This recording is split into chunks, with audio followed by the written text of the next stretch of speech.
Ahli Feng Shui Cina menggunakan bakwa untuk memprediksi nasib. Kedelapan simbol trigram melambangkan 8 area hidup yang meliputi karir, anak, pengetahuan, teman, keluarga, kesejahteraan, popularitas, dan hubungan jodoh. Nah, jadi kalau di Cina sana digunakan sebagai memprediksi nasib atau meramal nasib. Jadi dia membaca nasib itu menggunakan papan bakwa itu. Jadi kalau lahirnya tanggal sekian, tahun apa gitu kan, nanti jodohnya yang lahir tahun sekian sionya apa, umpama seperti itu. Yang lahir di sio ular cocok dengan sio apa gitu. Saya tidak bisa menjelaskan, mohon maaf dengan detail karena memang saya tidak tahu, tidak mempelajari untuk urusan yang seperti ini. Cuman kita hanya sampaikan saja supaya tidak sama sekali tidak tahu kan gitu ya, sekedar tahu saja.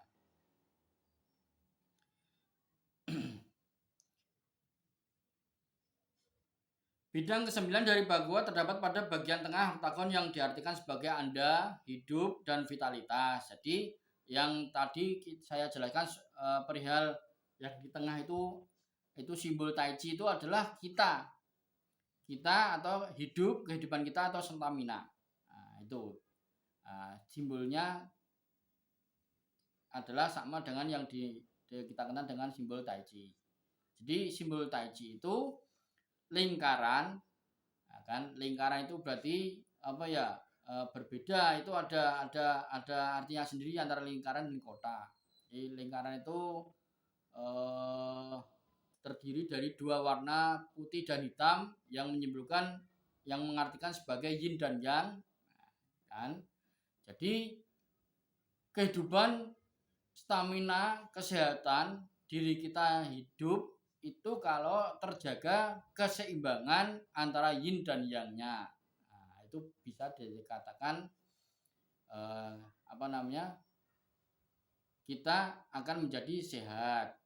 Nah, kalau tidak seimbang, katakanlah makanya itu dibagi menjadi 2 antara hitam dan putih, yin dan yang. Kalau seandainya banyak hitamnya, banyak hitamnya berarti banyak yang-nya, tentu itu pertanda tidak akan sehat.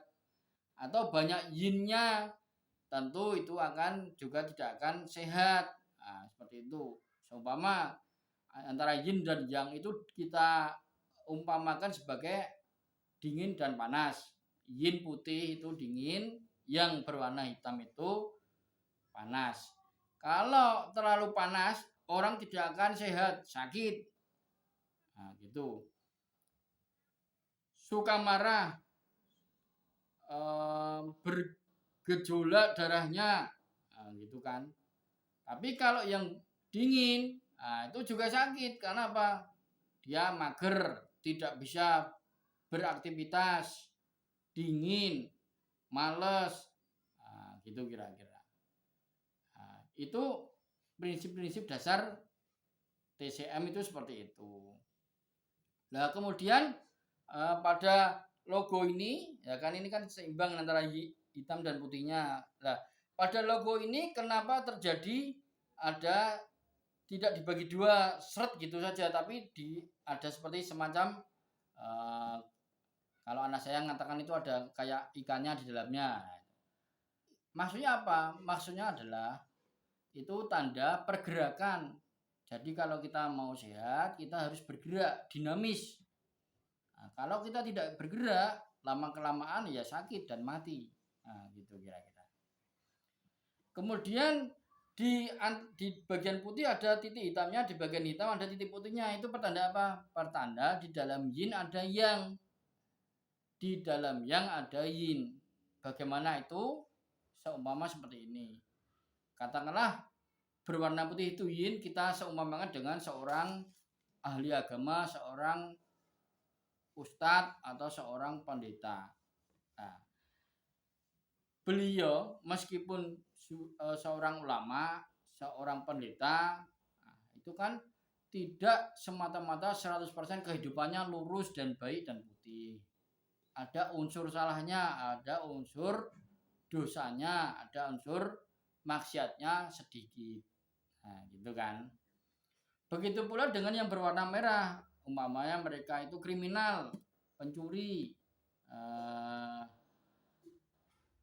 molimo dilakoni ya, kalau orang Jawa tahu ya itu molimo. Nah, itu mencuri ya, mabuk iya, membunuh iya, nah, gitu kan. Nah, itu di situ ada sisi positifnya sedikit. Ada yin di dalam yang.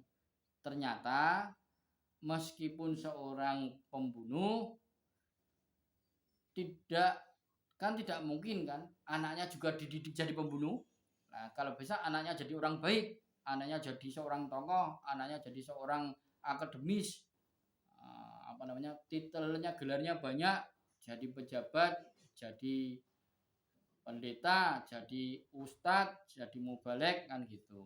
Meskipun dianya sendiri seorang yang jelek. Nah, itu kira-kira seperti itu arti daripada lambang papan Papua itu seperti itu tadi. Oke. Nah, itu prinsip daripada kunci juga daripada kita seorang terapis. Pertama, kita harus selaras dengan alam. Nah, yang kedua, kita bisa mengukur keseimbangan tubuh kita antara yin dan yangnya tubuh kita, dan kita harus bergerak. Sehingga apa? Ya bergerak itu ya boleh olahraga, boleh senam, boleh yoga, boleh beraktivitas kerja yang lain, boleh belajar tai chi, boleh silakan. Nah, suatu contohnya seperti ini, orang yang kerjanya duduk di AC sama orang yang mohon maaf ya kerja di jalanan, beraktivitas, staminanya pasti berbeda, kesehatannya juga berbeda. Yang duduk di AC itu jarang bergerak, tidak bergerak, duduk, biasanya perutnya buncit. Nah itu kan, akhirnya kalau perutnya buncit, energinya melemah, akhirnya tidak perkasa. Nah, gitu. Ditambah mager sih San. Ditambah mager, akhirnya ya tambah parah. Tuanya sakit-sakitan. Berbeda dengan olahragawan, ya kan, olahragawan sampai seumur tertentu itu masih bisa fit, masih bisa staminanya masih bagus. Itu kira-kira. Jadi untuk penjelasan lambang Bagua seperti yang sudah saya sampaikan. Jadi kita itu berhubungan dengan alam. Kalau kita belajar basic TCM, kita harus menyatu dengan alam. Baik alam yang disebutkan dari Bagua ini atau alam musim. Jadi kita harus selaras harmoni dengan 4 musim supaya kita sehat. Seumpamanya seperti itu, seperti ini, seumpamanya seperti ini ketika musim dingin, ya kan kita nggak mungkin kan minum es, kan gitu kira-kira. Minumnya yang hangat-hangat, bandrek, uwo, wedang uwo, bajigur, gitu kan. Susu, STMJ, gitu. Tapi kalau kita begitu masuk musim panas, nah kita kan rasanya nggak enak, rasanya nggak mau ini kalau minum jahe, tambah kadang-kadang tambah kering tenggorokannya, badannya tambah panas kan gitu kan. Nah itu, nah seperti itu hidup kita harus seperti itu supaya kita tetap fit, stamina terjaga, sehat, panjang umur. Nah, umur itu kan di tangan Tuhan, kita cuman berusaha kan gitu kan. Nah, seumpama musim dingin dia pengen minum es, nafsu, nah kan gitu kan. Begitu minum es tambah, ternyata yang tadinya sehat jadi sakit, bisa terjadi seperti itu. Nah, kalau kita hidup di musim dingin ya kita pakai bajunya yang tertutup, tebal, pakai jaket ya kan. Tapi kalau kita musim panas ya pakai baju yang tipis, pakai baju biasa, seperti itu. Itu praktek-praktek sederhana kita sebagai terapis agar agar agar kesehatan kita terjaga, stamina terjaga, nah kita masih bisa beraktivitas. Nah, kira-kira seperti itu harapannya. Nah, jadi kalau kita bicara bagua ini, wah bisa lebih luas, bisa berjam-jam dan berhari-hari. Jadi mentor saya, sifu saya itu belajar bagua di Cina langsung itu habis hampir 100 jutaan. Katanya seperti itu belajar di sana itu. Loh, kok bisa Pak? Cuman kayak gitu aja gambarnya. Loh, kan ilmunya luas. Kan, gitu kan. Jadi seumpama kita belajar saja ya, kita belajar stroke. Nah, stroke itu ada 8 diferensiasi menurut Bagua. Nah, gitu kan. Jadi pengobatannya juga berbeda, terapi herbalnya juga berbeda loh gitu. Nah, kalau kita pusing ini, kita kan cuma bisa yin dan yang gitu aja. Alhamdulillah itu udah bagus, insya Allah bisa bermanfaat. Nah ini kita tidak, ya bingung nih. Kalau kita belajar Bagua, kemudian diagnosanya sindrom diferensiasi, dalam melakukan diagnosanya ada 8. Nah ini penyakitnya, ini orangnya sindromnya yang mana ini, masuk yang mana nih, masuk yang banget, yang paling atas seperti tipenya langit, atau yang yin banget, yang paling bawah seperti tipenya tanah. Nah gitu kan, seperti itulah kira-kira. Jadi ternyata terlihat sepele, tapi ternyata ilmunya kalau kita pelajari banyak dan memusingkan. Ya kita jangan, saya pun belum sampai ke sana, kita tidak perlu ke sana, kita ya belajar yang sederhana-sederhana dulu, bisa dipraktekkan, bisa bermanfaat untuk yang lain.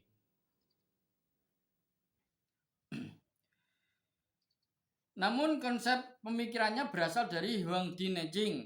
Jadi prinsip dasarnya kan dari Bagua itu ada 8 sisi itu, nanti ada di tekniknya, di teknik Cuson itu yang kita sebut, kita kenal dengan 8 formasi. Tapi secara global konsep pemikirannya berasal sesuai dengan TCM. Konsep pemikirannya berasal dari kitab induk TCM yaitu Huang Di Neijing. Huang Di Neijing ini adalah kaisar kuning. Di dalam bahasa Inggris terkenal dengan disebut Yellow Emperor. Nah, kalau Bapak Ibu belajar dasar TCM ya tahu ya. Nah, jadi ternyata setelah dilakukan penelitian dan pengembangan oleh Profesor Li Chongyi baru ternyata konsepnya, pemikirannya seperti kitab Huang Di Neijing atau seperti TCM pada moda terapi yang lain seperti akupunktur, moksa dan herba. Ternyata sama. Nah, berarti apa? Oh, yang diterapi di daerah punggung, daerah ini ternyata ketika diajari ada pasien sakit paru-paru atau gangguan pernapasan, diterapi punggungnya.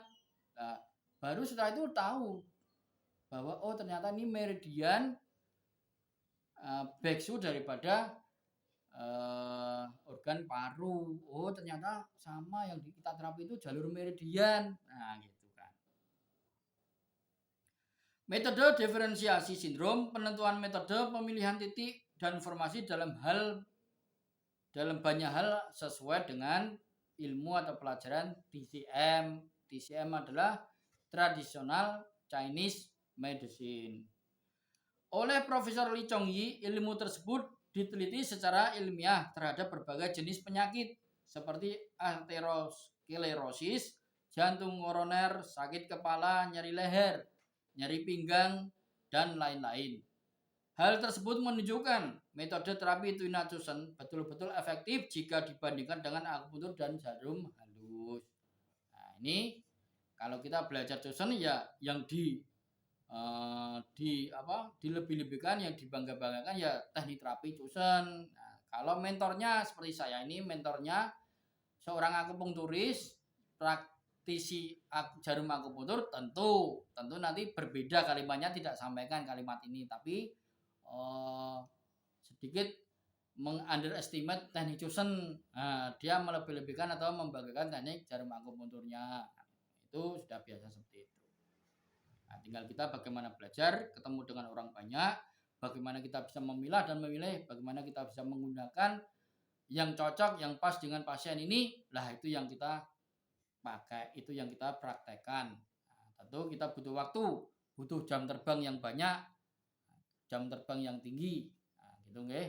Jadi jangan puas dengan hanya bisa mijat, jangan puas hanya bisa dengan tusuk jarum. Ada seni modalitas terapi yang lainnya seperti kop, seperti kuasa, seperti moksa, termasuk juga tuina. Nah, ciri khas dari Tuina Chusan adalah konsep diferensiasi sindromnya sama dengan teori dasar TCM. Diferensiasi sindrom, kalau saya menjelaskan secara dasar biar mudah dimengerti, adalah pola diferensiasi atau pola membedakan sindrom daripada pasien. Pola membedakan, mengelompok-kelompokkan. Nah, jadi semua pasien itu tidak sama gitu loh. Seumpamanya sama-sama sesak napas, tapi secara TSM diperiksa, diperiksa kemudian menghasilkan beda sindrom, itu harus dibedakan. Nah, gitu. Umpamanya seperti ini. Umpamanya yang satu sesak napas tapi sindromnya adalah yin, sindromnya adalah lemah. Sehingga harus dipanasi karena yin dingin, sehingga harus dihangatkan, dipanaskan dan dikuatkan. Nah, gitu. Tapi sama yang satunya, pasien satunya ini sindromnya adalah yang sindromnya panas, sindromnya kuat, sehingga harus didinginkan, sehingga harus dikurangi, sehingga harus dilemahkan. Kalau yang satu dikasih minum ginseng, dimoksa, dikerok, guasa, dicusen, dituina, dikop, dipanaskan, sehingga kembali keseimbangannya, keseimbangan yin dan yang di dalam tubuhnya itu kembali harmoni. Nah, kalau yang satunya dibekam, dikeluarkan darahnya, dikasih herbal-herbal yang bersifat dingin seperti daun mint, sambiroto, apapun itu ya. Nah, jadi tidak cocok jika diberi jahe. Nah, itu tidak cocok. Diberi ginseng tidak cocok. Diberi madu juga tidak cocok. Meskipun madu, ginseng itu banyak manfaat, tapi untuk pasien yang tipe sindromnya, tipe pola sindromnya ini yang kuat, itu tidak akan berefek baik ataupun efektif, itu tidak. Jadi yang bagus ya itu tadi, dibekam, dibuang darahnya, dikeluarkan, dikurangi, dilemahkan. Nah, itu konsep dasar ilmu TCM itu seperti itu. Perbedaannya adalah sebagai berikut. Tidak memakai obat. Teknik Chusan ini tidak memakai obat, murni manipulasi. Tidak juga melarang memakai obat. Tapi tidak melarang memakai obat. Minum obat dokter, minum obat herbal itu silakan, monggo, tidak apa-apa. Sambil diterapi dikasih wedang uwo, sambil diterapi dikasih bajigur, sambil diterapi dikasih minuman penghangat untuk melancarkan peredaran darahnya, boleh, tidak apa-apa. Tidak pun tidak apa-apa. Makanya sangat aplikatif ketika di terminal, ketika di bandara, ketika di stasiun, kita bisa menolong orang, bisa menjadi pertolongan pertama pada pasien, pada orang. Itu bisa seperti itu Chusan itu. Kemudian tidak memakai benda tajam menembus kulit. Nah, tidak memakai benda tajam menembus kulit karena kita pakai Chusan. Nah, pakai Chusan. Chusan itu kalau dalam bahasa aslinya pestle needle. Jadi kalau akupunktur itu jarum. Nah, tapi kalau Chusan ini namanya jarum alu atau pestle needle. Jadi jarum ulekan. Nah, gitu kira-kira dalam bahasanya seperti itu. Nah, inilah yang penting. Sekarang kita tinggal di Indonesia, lagi gentingnya, lagi ketat-ketatnya peraturan Kementerian Kesehatan bahwa invasif itu tidak boleh. Boleh kalau sudah memiliki tingkat kompetensi akademis yang diperbolehkan seperti kuliah sarjana, sarjana kesehatan, dokter, perawat dan segala macam itu boleh. Tapi kalau yang tidak kuliah, yang sudah terlanjur tua-tua seperti saya, seperti Bapak Ibu sekalian, kan enggak boleh. Adanya memang beberapa kuliah, yang kuliah itu temannya tua-tua semua, tapi yang mereka mampu secara ekonomi, yang tidak mampu kan ya tidak usah kuliah. Berarti kalau tidak kuliah apa? Tidak boleh nusuk jarum. Kalau sampai nusuk jarum punya klinik, kena operasi, udah melanggar hukum. Tapi kalau kita pakai cusen, kalau disidak, kita punya klinik kan disidak, kita sudah uji kom, kita sudah sinse, kita sudah punya STPT, kita sudah punya surat-surat lah, NIB umpama misalkan. Itu kalau seandainya disidak, tidak akan kena masalah hukum karena kita tidak melakukan invasif, kita cuma menggunakan alat cusen yang tekniknya itu cuma memijat, menotok, mengguasa, gitu kira-kira. Jadi aman untuk saat ini, aman. Untuk saat ini tidak ada yang perlu dikhawatirkan. Pemilihan titik tepat terutama dengan Yonlo, Sumu, Hecelu dan Pasen. Itu titik-titik ini sama dengan konsep TCM, sehingga terapi cusen itu juga efektif karena yang disasar, yang diterapi, area terapinya itu sama dengan area terapi akupunktur. Karena apa? Jalurnya jalur meridian. Gitu bisa dipahami. Bahkan kenapa lebih efektif? Kadang lebih efektif.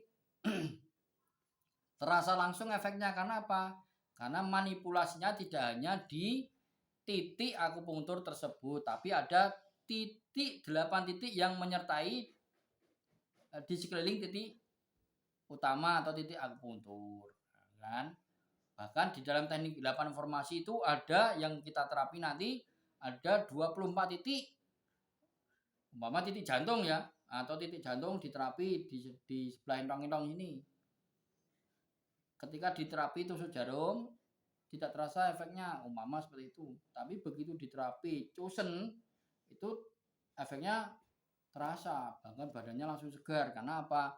Yang diterapi tidak cuma titik jantung atau BL13 titik backsu di punggung itu di sebelah intong-intong, sebelah belikat, tapi ada 24 titik di sekitarnya juga diterapi. Itulah yang boleh dibilang cusen itu juga terkadang dengan kondisi tertentu lebih efektif daripada jarum akupunktur. Jadi Bapak Ibu peserta pelatihan online semuanya, jadi tidak usah down, tidak usah jatuh mental, tidak usah minder. Temannya ada yang akupunktur, praktek akupunktur enggak. Tujuannya kan sama, menolong orang, membuat orang sehat. Cuman mereka pakai teknik akupunktur, kita pakai teknik Tawina Cusen. Oke. Kita aman, mereka aman, tapi mereka mengeluarkan mahar yang banyak, puluhan juta bahkan. Nah, kalau kita tidak mengeluarkan mahar banyak, bahkan bisa untuk membiayai kuliah anak-anak kita, bisa membuat warung usaha, katakanlah klinik resto sehat, atau jamu herbal apa kan gitu. Ada orang yang badannya nggak enak, nggak terapi, datang ke rumah saja minum jamu ini, diminum lah, nggak apa-apa. Buat modal itu malah lebih bagus. Itu kalau cara berpikir saya, prinsip saya. Kecuali Bapak Ibu sawahnya luas, punya hutan berhektar-hektar, punya sapi ratusan, bisa dijual untuk kuliah, ya silakan monggo. Saya pun juga tidak akan melarang, itu semua demi kemajuan kita semua. Oke, sampai di sini, lanjut di sesi berikutnya. Terima kasih.